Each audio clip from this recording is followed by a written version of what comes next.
শেরপুর জেলার শ্রীবর্দী উপজেলার একটি গুরুত্বপূর্ণ হাট এই ঐতিহ্যবাহী কর্ণজোড়া বাজার। এই সীমান্তবর্তী ঐতিহ্যবাহী কর্ণজোড়া বাজার এই জনপদের বাঙালি এবং উপজাতি গ্রামবাসীর জীবন জীবিকার সঙ্গে ব্যাপকভাবে জড়িয়ে রয়েছে।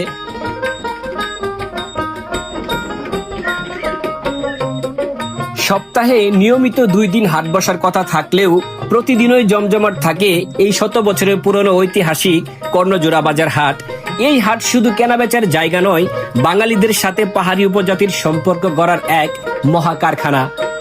বাঙালিদের পাশাপাশি এই ঐতিহ্যবাহী কর্ণজোড়া বাজার হাটের ঐতিহ্য যুগের পর যুগ এভাবেই ধরে রেখেছেন এই জনপদের গারো হাজং উপজাতির মানুষ।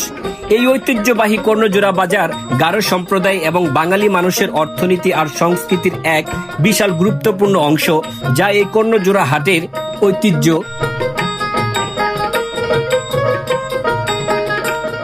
জামালপুর জেলার বিভিন্ন গ্রামগঞ্জের ইতিহাস এবং ঐতিহ্য বরাবরের মতো আপনাদের কাছে তুলে ধরি। আপনাদের সাথে আবারও দেখা হবে জামালপুর এবং শেরপুর জেলার কোনো ইতিহাস এবং ঐতিহ্য নিয়ে। সেই পর্যন্ত সবাই ভালো থাকুন, সুস্থ থাকুন। আজকের মতো এখানে বিদায় নিচ্ছি। আল্লাহ হাফেজ।